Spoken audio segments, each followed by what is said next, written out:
Hello, welcome to the Enchanted Kingdom of Hermione. We're up here in the Turret of Pleasure, and I'm your host, Zip Gunn, the Lord Chamberlain of the Enchanted Kingdom. And today I'm going to talk about, I guess what I should call them is nerd books. These are books about music that I accumulate and I ravenously devour. And for the most part, they're really specialized. They're for kind of music nerds. And it's now February, and I've managed to read through most of the ones I got for Christmas, and there was a few. And they came from all over the place. I ordered some myself. Others fell out of the sky. So, what have I got? 1, 2, 3, 4, 5, 6, 7 of them. Start! Here we go. This one's easy. Virgin Books. Now, this was a gift of the Rames. It is essentially the complete chronicle, and it's exactly what it says it is. Essentially, it's a day-by-day chronicle of what they did. So you open it up to where I'm. Oh, okay. There was chapters of not just chronicle.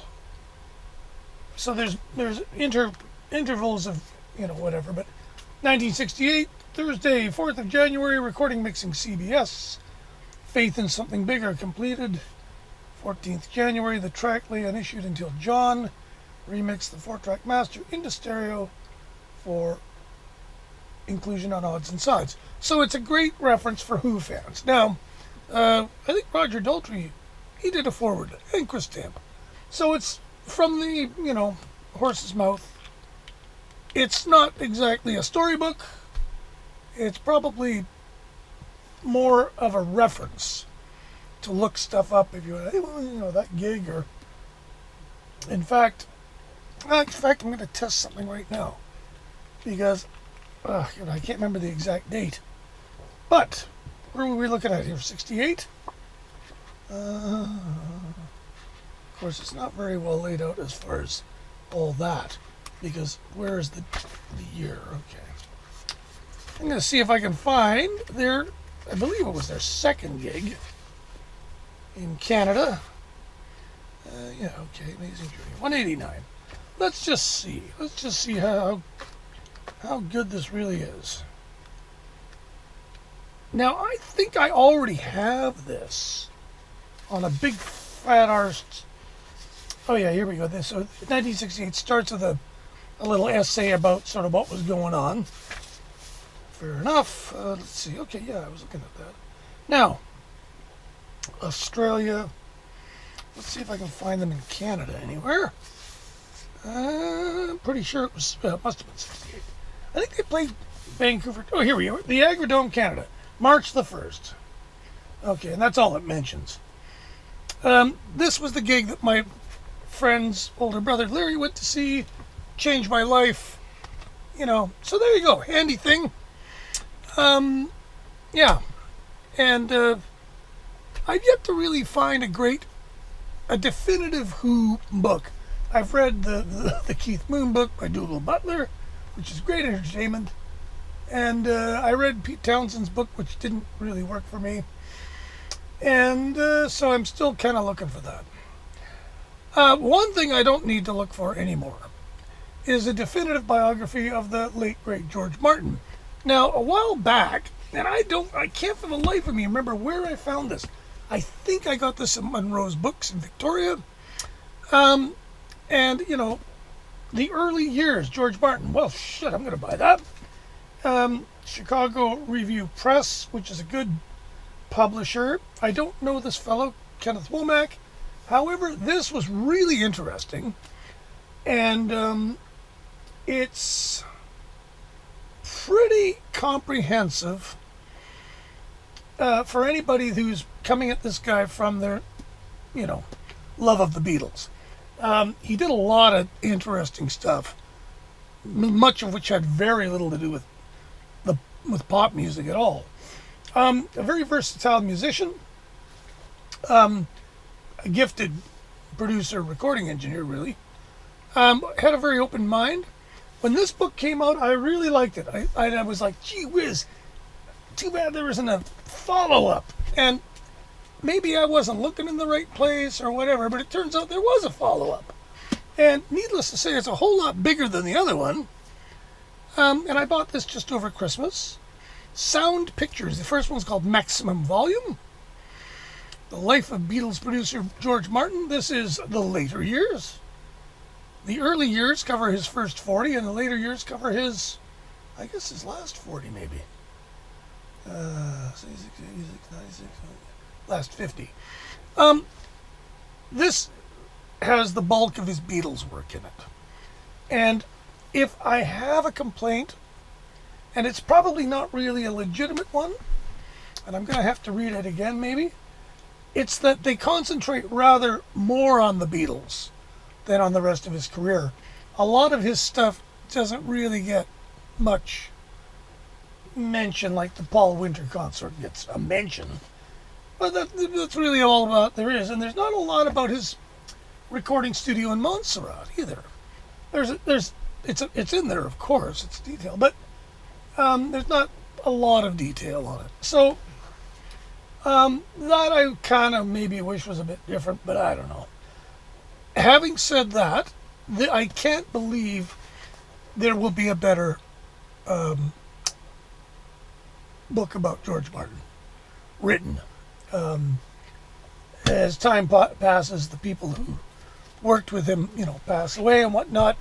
I think if you want to read about George, Kenneth Womack is your man. And it's a really interesting story because if you remove the Beatles from it, it's a completely different guy, Another book I became aware of only when the writer of said book passed away last fall. I, needless to say, hadn't paid much attention to him because he'd been retired, quite happily apparently, in the south of France. And the man involved here is, I've mentioned him already, Andrew Lauder. Now, Andrew Lauder led an amazing career, and not a lot of people have heard of him. But he really made a difference to British music through the 70s mainly. He joined Liberty Records UK, which was an almost non-existent label, in the 60s when he was just a kid. And one of the first things he did was license Captain Beefheart and the Magic Band's Strictly Personal record, which gets points from me for that. And he signed people like Canned Heat, and he signed for England. An English-only signing was the Groundhogs. And the Groundhogs actually were a pretty decent-sized band in England. They didn't really do much in North America. And they were a pretty good band. Blues rock band with a genuinely good blues guitarist, T.S. McPhee. And he went from being just sort of a kid in the office helping out, and then suddenly United Artists, Transamerica, bought out Liberty. And the idea was that they would just absorb Liberty, make it all one big label, and the people at United Artists were kind of like, well, might as well make him the guy running the label.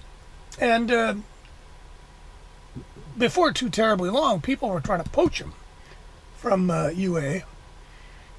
Chrysalis, when they formed their label, tried to get him on board, but he got And in one day, Chrysalis offered him a deal where he get paid double what he was getting paid at Liberty, and he went, okay.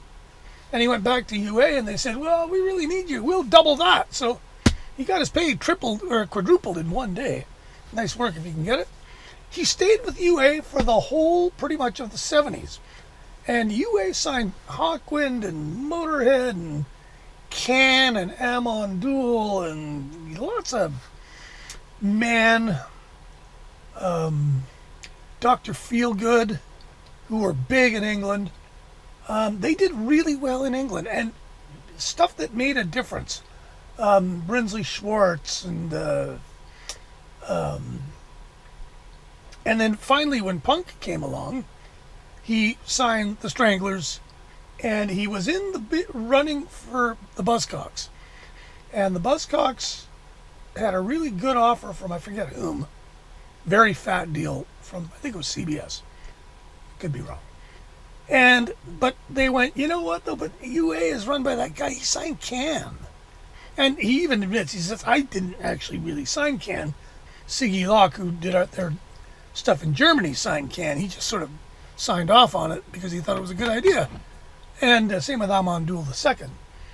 So Andrew did really well, and then they got, like always what happens in these corporations, things started to change, and so he ran off and formed Radar Records with a fellow, and Radar did okay. They did some great records. They did Perubuk, and they did Richard Hell, and they did Elvis Costello and Nick Lowe and that whole crowd, the Jake Rivera crowd. And then he finished with that, and he went to F-Beat, which was kind of the same thing, but it was just Jake Rivera's crowd. And at one point he went working for Island, and he was working with U2, and Chris Blackwell was like, he wasn't really sold on U2, and Andrew was like, U2's it's only a matter of how big are they going to be. He also formed the Demon and Edsel labels after this, which have been major forces, particularly in reissuing.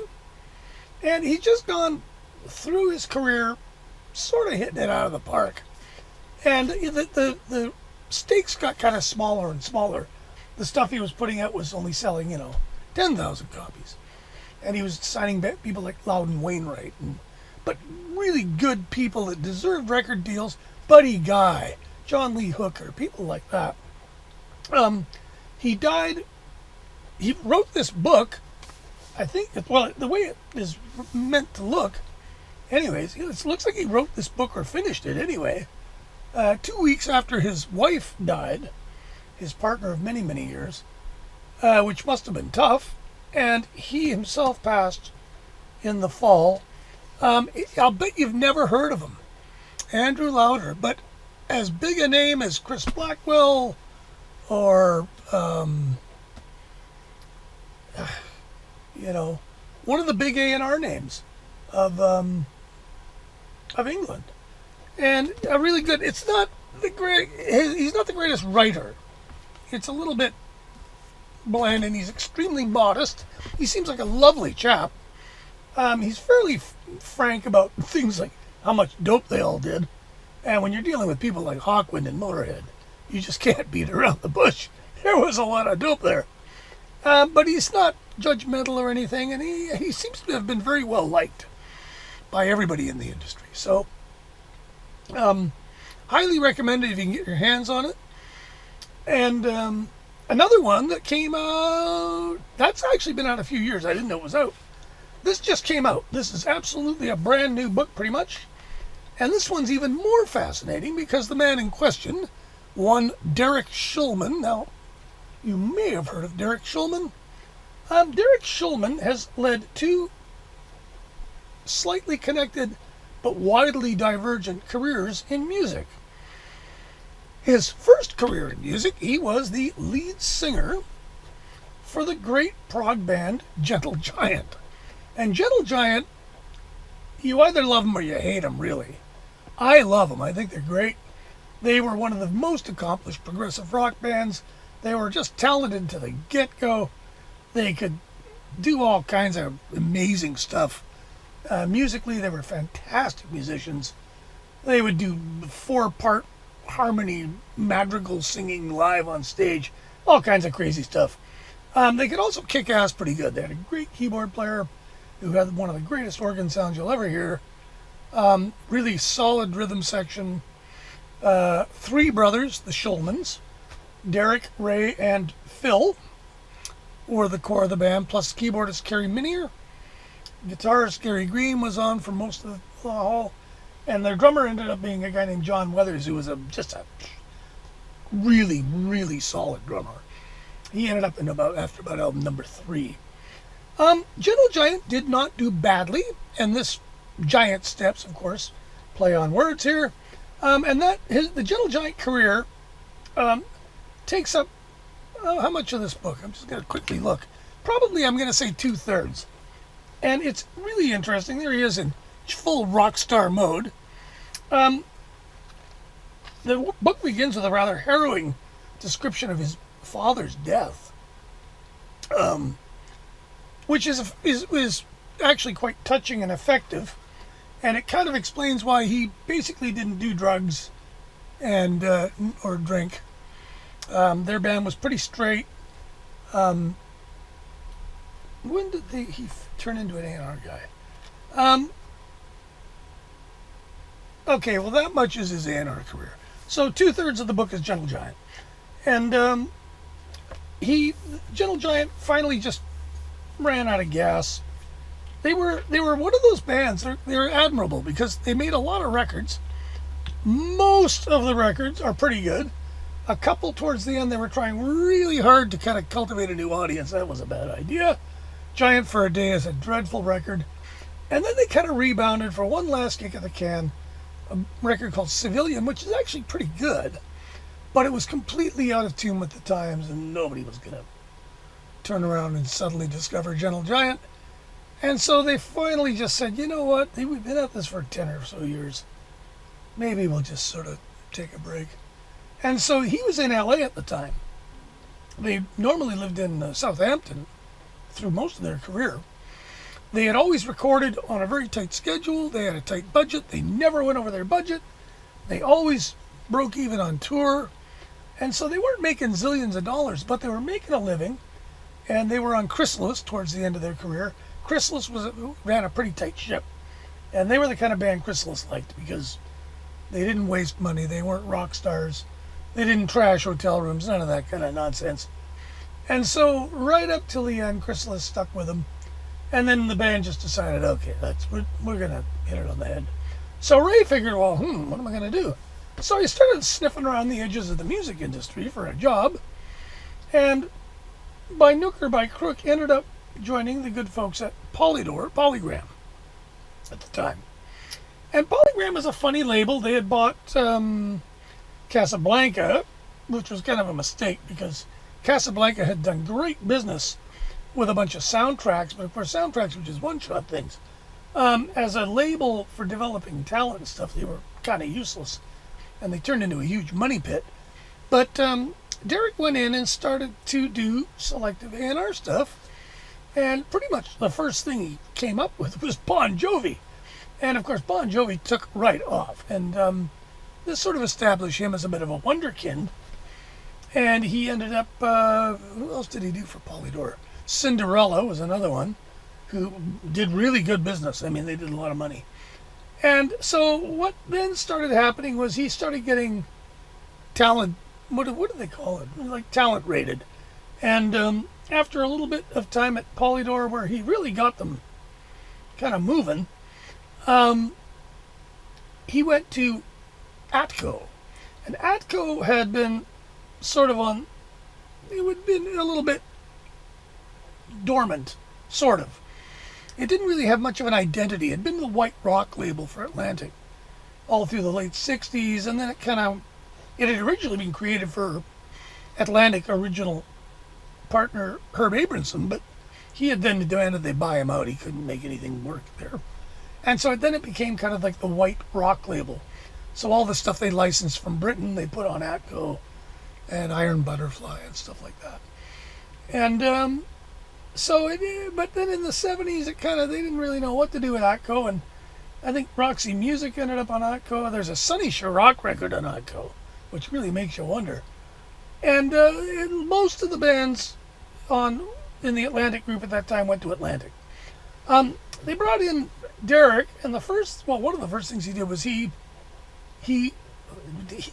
traded? I can't remember now. Traded a band to Atlantic for AC/DC, because Atlantic was going to drop AC/DC. He says, "What are you nuts? They're still really good." So he traded away, and I can't remember who it was. It's in the book. He literally inside the company said to the Atlantic guy, "Well, I'll trade you." He brought in Enough is Enough. He brought in Pantera. He really started to work the metal thing. And because he was smart, he got a percentage of the company when he signed on. and managed to make the company worth something like $100 million. And then, as always happens in these corporate things, there were problems, and it was decided that he had to go, and he was like, well, I do own part of this company, so I'm not sure how much money he made, but it was probably a whole lot. And then he went to Roadrunner. Roadrunner's a really weird label, and there's a lot of labels like this. A label run by a guy who didn't like any of the music on his label. And this label had all these heavy metal records and stuff on it. And the guy who owned the label, I think he was a French guy, did not like this stuff. But he ended up letting Derek run the show. And one of the first things Derek did was he signed fucking Nickelback, which is horrible, but it was unbelievably lucrative. And so it's basically the story of this guy who was in a really good fusion band that made music that I certainly love. But when he went into A&R, his instincts told him, nope, that band, no, this band. This band is going to sell lots. And by God, he was right. And I cannot believe he is not extremely wealthy at this stage of the game. He's retired. He seems like a really nice chap. There's all kinds of interviews with him on YouTube, basically, promoting this book, because it came out, I think it came out in the fall. Yeah. If you like Gentle Giant, you gotta read it. If you are interested in music industry, corporate goings-on, and politics, and the history of such things, it's also a must-read. I thought it was great. It's not a super thick book, but it's pretty much chock-a-block. And like I say, he's now retired, happy somewhere. Last two books were things that fell out of the sky. Number one was The Empress found for me in a pile of books that were a quarter. And I went, okay, fine. And she found this. Now, this is fascinating because I have literally less than no interest in Sammy Hagar. I don't hate him. He's never done anything that has resonated even slightly with me. His stuff with Montrose I always thought was dull. His solo stuff on Capitol I always thought was kind of, up for the Ripple and Reds crowd. His joining Van Halen surprised me until I looked into the backstory. They all shared management, Actually, I think he and Eddie shared a Lamborghini mechanic. Yeah, that's where this book is headed. His Van Halen stuff, I can take it or leave it. I don't really like it that much. And then he did all kinds of other stuff. He is more noteworthy, if for me anyway, in that he was one of the first people to develop Cabo San Lucas. And he created a nightclub down there, and the nightclub kind of took off. And then he developed a brand of tequila, and that was very successful. And then I think it was Seagram's offered to buy it off him for $100 million, some amazing amount of money. Again, this guy, and he's born into real poverty. This guy's really honest to God, white trash, rural California, Fontana, California, made his way up to the top just by, sheer ambition. Seems like a nice enough guy. I guarantee he's MAGA, but this was an entertaining book. And the funny thing is, it didn't cause me to once go and review anything he's ever done musically. But I read it cover to cover, and I quite enjoyed it. And I really can't say I bear the man any malice. He's made a good go of it. He seems to have landed on his feet a lot of the time, leaping off the roof of his Ferrari. Okay. Yeah, but it's all right. He's I Can't Drive 55 is really a lousy song, I think, but I get it. It's he's as American as the Stars and Stripes, and he's a bit of an American success story. So finally, in the free pile, the Empress also found this. Now, you get to this artist of the stature of Janis, who was a whole lot of things to a lot of people. There's a few rock artists where, unlike, say, Sam Hagar, they get put on a pedestal. Now, Janis was a very talented singer who really was the right person at the right time. In the 60s, Cheap Thrills is a pretty great album. Really, indicative of what was going on then. Pearl was a pretty great album. Cosmic Blues is a lousy record. The live records aren't that good.